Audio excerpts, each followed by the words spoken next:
नमस्कार दोस्तों। आज मैं आप सबको मुंशी प्रेमचंद की कहानी दो बैलों की कथा सुनाने जा रही हूँ। तो आइए शुरू करते हैं कहानी दो बैलों की कथा। झूरी काछी के दोनों बैलों के नाम थे हीरा और मोती। दोनों पछाई जाति के थे, देखने में सुंदर, काम में चौकस, डील में ऊंचे। बहुत दिनों साथ रहते रहते दोनों में भाईचारा हो गया था। दोनों आमने सामने या आसपास बैठे हुए एक दूसरे से मूक भाषा में विचार विनिमय करते थे। एक दूसरे के मन की बात कैसे समझ जाता था हम नहीं कह सकते। अवश्य ही उनमें कोई ऐसी गुप्त शक्ति थी जिससे जीवों में श्रेष्ठता का दावा करने वाला मनुष्य वंचित है। दोनों एक दूसरे को चाटकर और सूंघकर अपना प्रेम प्रकट करते।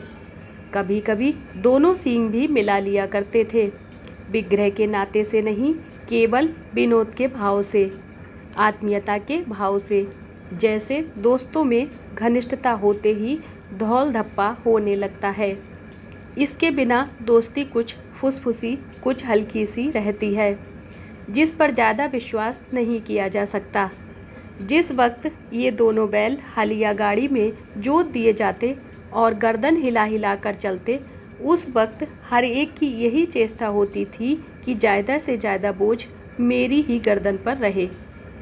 दिन भर के बाद दोपहर या संध्या को दोनों खुलते तो एक दूसरे को चाट चूट कर अपनी थकान मिटा लिया करते।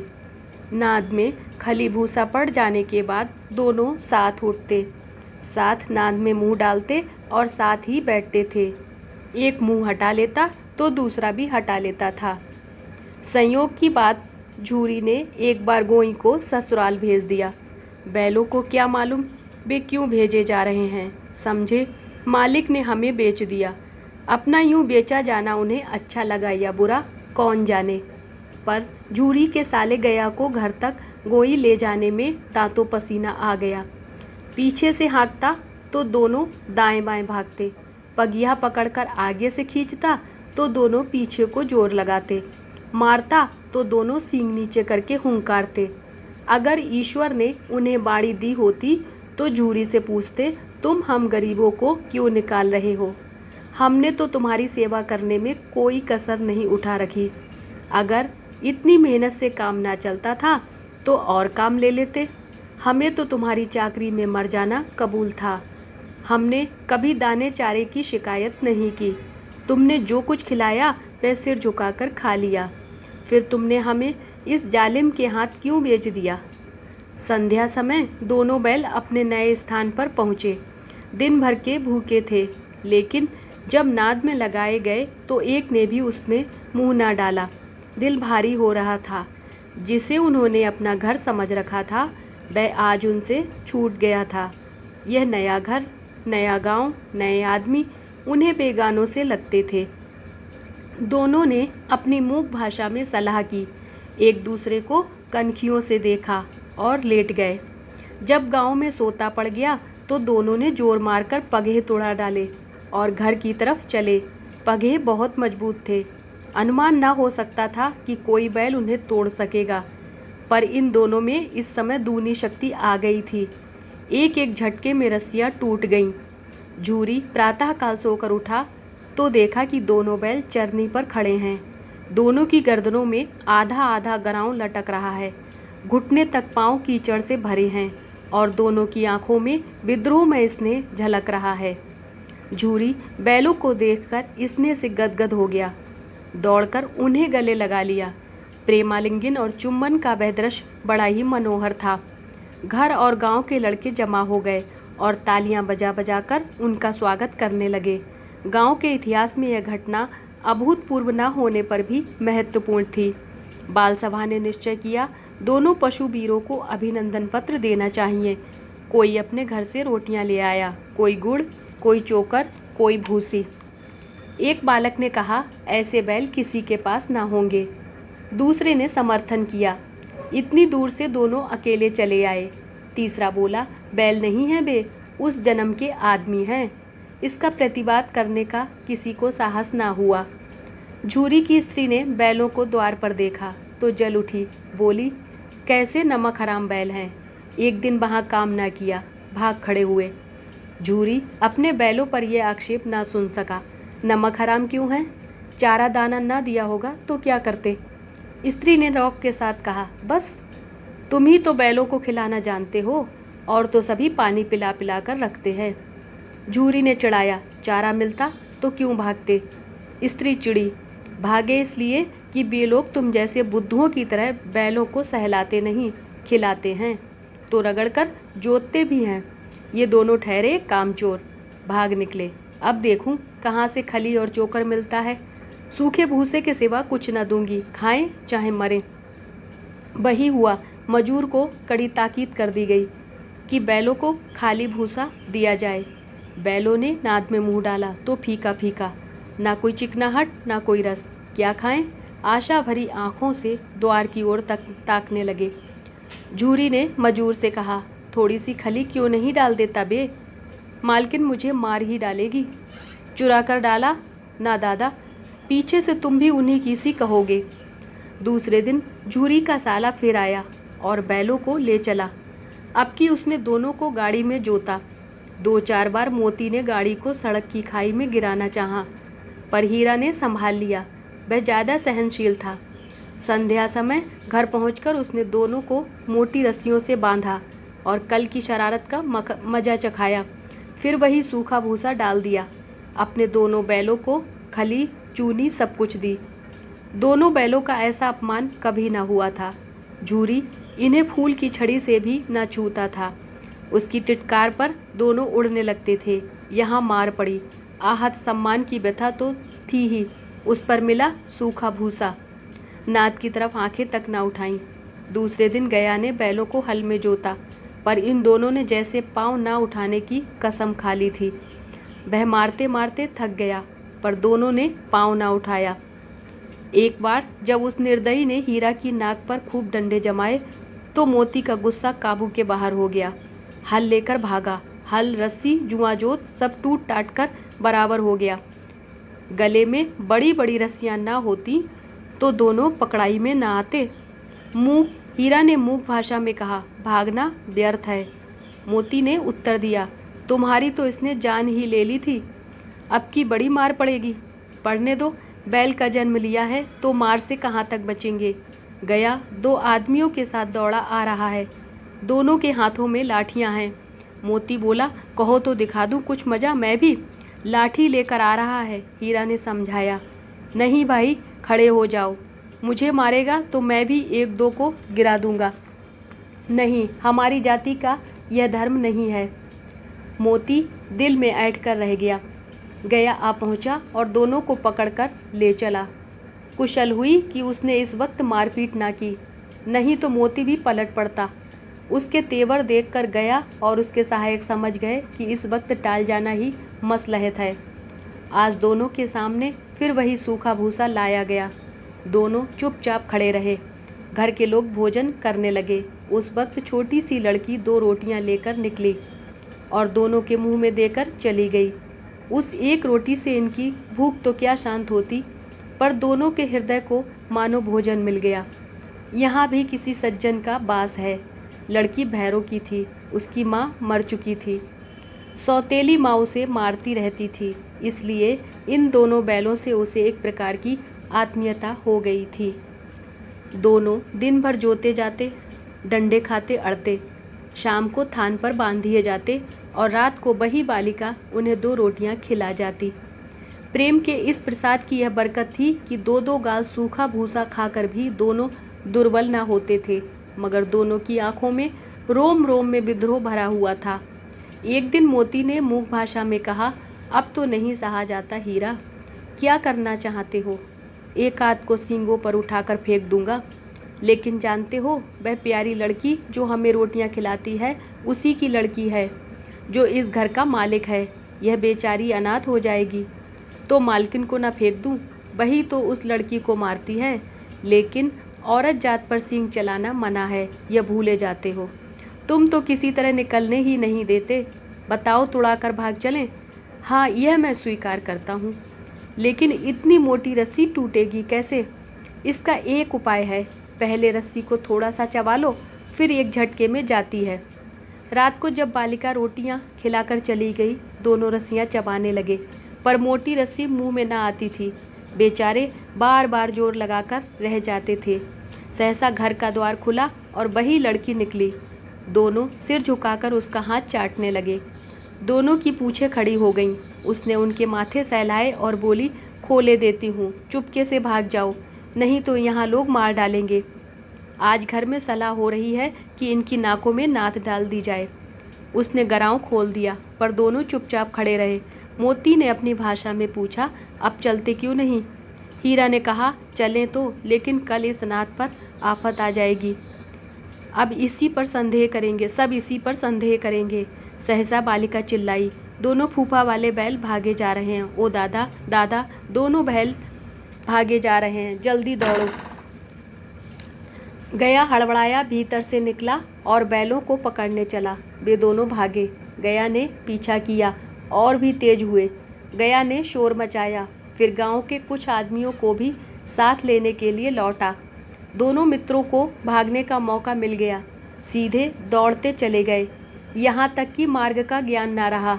जिस परिचित मार्ग से आए थे उसका यहाँ पता ना था। नए नए गांव मिलने लगे। अब दोनों एक खेत के किनारे खड़े होकर सोचने लगे, अब क्या करना चाहिए। हीरा ने कहा, मालूम होता है राह भूल गए। तुम भी बेतहाशा भागे, वहीं उसे मार गिराना था। उसे मार गिराते तो दुनिया क्या कहती। वह अपना धर्म छोड़ दे, लेकिन हम अपना धर्म क्यों छोड़ें।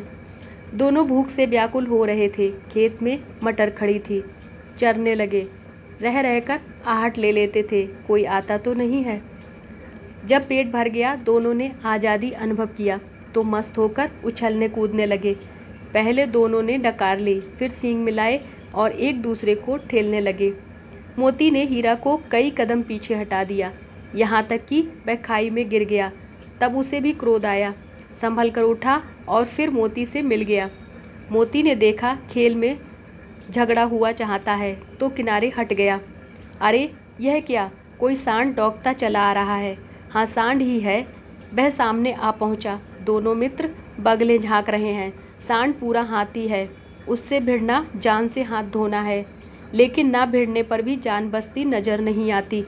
इन्हीं की तरफ आ भी रहा है। कितनी भयंकर सूरत है। मोती ने मूक भाषा में कहा, बुरे फंसे, जान बचेगी, कोई उपाय सोचो। हीरा ने चिंतित स्वर में कहा, अपने घमंड में भूला हुआ है, आरजू बिनती ना सुनेगा, भाग क्यों ना चलें। भागना कायरता है तो फिर यहीं मरो। बंदा तो 9-2-11 होता है, और जो दौड़ाए। तो फिर कोई उपाय सोचो जल्द। उपाय यही है कि उस पर दोनों जने एक साथ चोट करें। मैं आगे से रगेड़ता हूँ, तुम पीछे से रगेड़ दो। दोहरी मार पड़ेगी तो भाग खड़ा होगा। मेरी ओर झपटे, तुम बगल से उसके पेट में सींग घुसेड़ देना। जान जोखिम है तो पर दूसरा उपाय नहीं है। दोनों मित्र जान हथेलियों पर लेकर लपके। सांड को भी संगठित शत्रुओं से लड़ने का तजुर्बा ना था। वह तो एक शत्रु से मल्ल युद्ध करने का आदी था। ज्यों ही हीरा पर झपटा, मोती ने पीछे से दौड़ाया। सांड उसकी तरफ मुड़ा तो हीरा ने रगेड़ दिया। सांड चाहता था कि एक एक करके दोनों को गिरा ले, पर ये दोनों भी उस्ताद थे, उसे वह अवसर ना देते थे। एक बार सांड झल्ला कर हीरा का अंत कर देने के लिए चला कि मोती ने बगल से आकर पेट में सींग भोंक दिया। सांड क्रोध में आकर पीछे फिरा तो हीरा ने दूसरे पहलू से सींग चुभा दिया। आखिर बेचारा जख्मी होकर भागा और दोनों मित्रों ने दूर तक उसका पीछा किया, यहाँ तक कि सांड बेदम होकर गिर पड़ा। तब दोनों ने उसे छोड़ दिया। दोनों मित्र विजय के नशे में झूमते चले जाते थे। मोती ने अपनी सांकेतिक भाषा में कहा, मेरा जी तो चाहता था कि बच्चू को मार ही डालूं। हीरा ने तिरस्कार किया, गिरे हुए बैरी पर सींग चलाना नहीं चाहिए, यह सब ढोंग है। बैरी को ऐसा मारना चाहिए कि फिर ना उठे। अब घर कैसे पहुँचेंगे वह सोचो, पहले कुछ खा लें तो सोचें। सामने मटर का खेत था ही, मोती उसमें घुस गया। हीरा मना करता रहा पर उसने एक ना सुनी। अभी 2 ही 4 ग्रास खाए थे कि 2 आदमी लाठियां लिए दौड़ पड़े और दोनों मित्रों को घेर लिया। हीरा तो मेड़ पर था, निकल गया। मोती सींचे हुए खेत में था, उसके खुर कीचड़ में धंसने लगे, ना भाग सका, पकड़ लिया। हीरा ने देखा संगी संकट में है तो लौट पड़ा। फंसेंगे तो दोनों फंसेंगे। रखवालों ने उसे भी पकड़ लिया। प्रातःकाल दोनों मित्र कांजी हाउस में बंद कर दिए गए। दोनों मित्रों को जीवन में पहली बार ऐसा सबक साबिका पड़ा कि सारा दिन बीत गया और खाने को एक दिन का भी ना मिला। समझ ही में न आता था यह कैसा स्वामी है। इससे तो गया फिर भी अच्छा था। यहाँ कई भैंसें थीं, कई बकरियाँ, कई घोड़े, कई गधे, पर किसी के सामने चारा ना था। सब जमीन पर मुर्दों की तरह पड़े थे। कई तो इतने कमज़ोर हो गए थे कि खड़े भी ना हो सकते थे। सारा दिन दोनों मित्र फाटक की ओर टकटकी लगाए ताकते रहे, पर कोई चारा लेकर आता ना दिखाई दिया। तब दोनों ने दीवार की नमकीन मिट्टी चाटनी शुरू की, पर इससे क्या तृप्ति होती। रात को भी जब कुछ भोजन ना मिला तो हीरा के दिल में विद्रोह की ज्वाला दहक उठी। मोती से बोला, अब तो नहीं रहा जाता मोती। मोती ने सिर लटकाए हुए जवाब दिया, मुझे तो मालूम होता है प्राण निकल रहे हैं। इतनी जल्द हिम्मत ना हारो भाई, यहाँ से भागने का कोई उपाय निकालना चाहिए। आओ दीवार तोड़ डालें। मुझसे तो अब कुछ नहीं होगा। बस इसी बूते पर अकड़ते थे, सारी अकड़ निकल गई। बाड़े की दीवार कच्ची थी, हीरा मजबूत तो था ही। अपने नुकीले सींग दीवार में गड़ा दिए और जोर मारा तो मिट्टी का एक चिप्पड़ निकल आया। फिर तो उसका साहस बढ़ा। इसने दौड़ दौड़कर दीवार पर चोटें की और हर चोट में थोड़ी थोड़ी मिट्टी गिराने लगा। उसी समय कांजी हाउस का चौकीदार लालटेन लेकर जानवरों की हाजिरी लेने आ निकला। हीरा का उजड्डपन देखकर उसने उसे कई डंडे रसीद किए और मोटी सी रस्सी से बांध दिया। मोती ने पड़े पड़े कहा, आखिर मार खाई, क्या मिला? अपने बूते भर जोर तो मार दिया। ऐसा जोर मारना किस काम का कि और बंधन में पड़ गए। जोर तो मारता ही जाऊंगा, चाहे कितने ही बंधन पड़ते जाएं। जान से हाथ धोना पड़ेगा। कुछ परवाह नहीं, यूं भी तो मरना ही है। सोचो, दीवार खुद जाती तो कितनी जानें बच जाती। इतने भाई यहाँ बंद हैं, किसी की देह में जान नहीं है। 2-4 दिन और यही हाल रहा तो सब मर जाएंगे। हाँ, यह बात तो है। अच्छा तो ला, फिर मैं भी जोर लगाता हूँ। मोती ने भी दीवार में उसी जगह सींग मारा। थोड़ी सी मिट्टी गिरी और फिर हिम्मत बढ़ी। फिर तो वह दीवार में सींग लगाकर इस तरह जोर लगाने लगा मानो किसी प्रतिद्वंदी से लड़ रहा है। आखिर कोई 2 घंटे की जोर आजमाई के बाद दीवार ऊपर से लगभग 1 हाथ गिर गई। उसने दूनी शक्ति से दूसरा धक्का मारा तो आधी दीवार गिर पड़ी। दीवार का गिरना था कि अधमरे से पड़े हुए सभी जानवर चेत उठे। तीनों घोड़ियाँ सरपट भाग निकलीं, फिर बकरियाँ निकलीं, इसके बाद भैंसें भी खिसक गईं, पर गधे अभी तक ज्यों के त्यों खड़े थे। हीरा ने पूछा, तुम दोनों क्यों नहीं भाग जाते? एक गधे ने कहा, जो कहीं फिर पकड़ लिए जाएं तो क्या हर्ज है? अभी तो भागने का अवसर है। हमें तो डर लगता है हम यहीं पड़े रहेंगे। आधी रात से ऊपर जा चुकी थी। दोनों गधे अभी तक खड़े सोच रहे थे कि भागें या ना भागें, और मोती अपने मित्र की रस्सी तोड़ने में लगा हुआ था। जब वह हार गया तो हीरा ने कहा, तुम जाओ, मुझे यहीं पड़ा रहने दो, शायद कहीं भेंट हो जाए। मोती ने आंखों में आंसू लाकर कहा, तुम मुझे इतना स्वार्थी समझते हो हीरा? हम और तुम इतने दिनों एक साथ रहे हैं। आज तुम विपत्ति में पड़ गए तो मैं तुम्हें छोड़कर अलग हो जाऊं? हीरा ने कहा, बहुत मार पड़ेगी, लोग समझ जाएंगे यह तुम्हारी शरारत है। मोती गर्व से बोला, जिस अपराध के लिए तुम्हारे गले में बंधन पड़ा उसके लिए अगर मुझ पर मार पड़े तो क्या चिंता। इतना तो हो ही गया कि 9-10 प्राणियों की जान बच गई। वे सब तो आशीर्वाद देंगे। यह कहते हुए मोती ने दोनों गधों की सींगों से मार मारकर बाड़े के बाहर निकाला और तब अपने बंधु के पास आकर सो रहा।